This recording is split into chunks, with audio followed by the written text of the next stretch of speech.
की तैयारियों में जुटी बीजेपी और इन्हीं तैयारियों को उधार देने के लिए आज से बीजेपी 2 दिवसीय राष्ट्रीय अधिवेशन करने जा रही, जिसका आयोजन दिल्ली के भारत मंडपम में होगा, जिसमें आज सुबह 10 बजे पार्टी के राष्ट्रीय पदाधिकारियों की बैठक होगी। फिर दोपहर 3 बजे राष्ट्रीय अध्यक्ष जेपी नड्डा ध्वजारोहण कर राष्ट्रीय अधिवेशन की शुरुआत करेंगे और 2 दिवसीय अधिवेशन के दोनों दिन पार्टी कार्यकर्ताओं को प्रधानमंत्री नरेंद्र मोदी संबोधित करेंगे।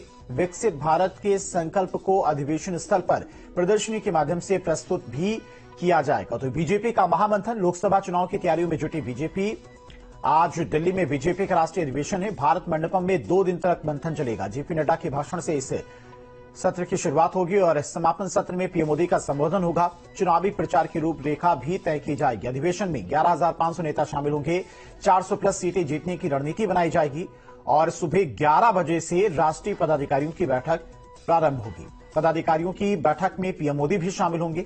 राष्ट्रीय अधिवेशन में 2 प्रस्ताव लाए जाएंगे। राष्ट्रीय अधिवेशन में पहला प्रस्ताव राजनीतिक, दूसरा प्रस्ताव आर्थिक सामाजिक विषयों पर आधारित रहने वाला है। तो बीजेपी का आज महामंथन है। दिल्ली में लोकसभा चुनाव को लेकर तमाम पदाधिकारियों के साथ में मंथन किया जाएगा। और चलिए इसी खबर पर तमाम और जानकारी के साथ में लखनऊ से संवाददाता निखिल हमारे साथ जुड़ गए। निखिल, आज दिल्ली में राष्ट्रीय अधिवेशन बुलाया गया है। 2 दिनों तक मंथन किया जाएगा।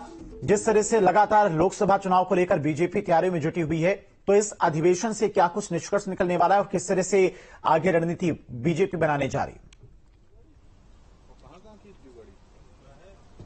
देखिए, भारतीय जनता पार्टी के लिए बेहद महत्वपूर्ण बैठक है। अगर हम बात करें उत्तर प्रदेश के लिहाजे से, तो इसे बहुत महत्वपूर्ण माना जा रहा है। उसके पीछे कारण यह है कि भारतीय जनता पार्टी ने अपनी पूरी ताकत उत्तर प्रदेश में लगाई हुई है। भारतीय जनता पार्टी ने उत्तर प्रदेश में सभी 80 सीटों को जीतने का लक्ष्य रखा है और ये एक चुनौती भरा लक्ष्य है। यही वजह है कि भारतीय जनता पार्टी चाहती है कि चाहे वो संगठन स्तर की बात हो, चाहे सरकार के स्तर की बात हो, कहीं कोई कमी न रह जाए। तो इस अधिवेशन में उत्तर प्रदेश एक अहम मुद्दा होगा। चूंकि सभी 80 लोकसभा सीटों पर जो है चुनाव जीतने की तैयारी भारतीय जनता पार्टी ने की, लक्ष्य रखा है।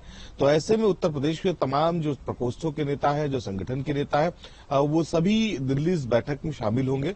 आने वाले लोकसभा चुनाव में 24 में किस तरह से भारतीय जनता पार्टी इस चुनाव में उतरेगी, सीधे प्रधानमंत्री जो तमाम पार्टी के पदाधिकारी हैं उनको मंत्र देंगे और उसके बाद आने वाले समय में लोकसभा की तैयारियां उत्तर प्रदेश में और देश में शुरू होंगी। उत्तर प्रदेश इसलिए बार बार मैं कह रहा हूं कि महत्वपूर्ण है क्योंकि उत्तर प्रदेश में भारतीय जनता पार्टी ने सभी 80 लोकसभा सीटों को जीतने का लक्ष्य बनाया। दूसरी तरफ आप अगर देखें तो समाजवादी पार्टी और कांग्रेस का गठबंधन है। हालांकि गठबंधन से पहले बहुत सारे दावपेच हैं। राष्ट्रीय लोकदल भारतीय जनता पार्टी के साथ आ चुका है और इसके साथ ही जो समाजवादी पार्टी है उसमें कई बगावतें देखने को भी मिल रही हैं। अभी मौजूदा जो राज्यसभा चुनाव होने जा रहा है उसमें भी देखिए 7 उम्मीदवार भारतीय जनता पार्टी ने उतारे थे और उसे जब बैकअप मिला तो उसने अपना 8वां उम्मीदवार भी उतार दिया। तो ऐसे में ये माना जा रहा है कि भारतीय जनता पार्टी उत्तर प्रदेश में पूरी ताकत के साथ चुनाव लड़े। इसको लेकर लगातार पार्टी का मंथन जारी है। इस अधिवेशन में भी उत्तर प्रदेश बेहद महत्वपूर्ण होगा और शायद यही वजह है कि उत्तर प्रदेश के जो तमाम पार्टी के पदाधिकारी हैं, प्रकोष्ठों के नेता हैं, संगठन के लोग हैं, सबको इस बैठक में बुलाया गया। जी बिल्कुल निखिल, 400 का जो टारगेट है बीजेपी का, उसमें यूपी की 80 लोकसभा सीटें बेहद महत्वपूर्ण हो जाती हैं। फिलहाल तमाम सारी जानकारी के निखिल आपका बहुत बहुत शुक्रिया। तो दिल्ली में आज मंथन किया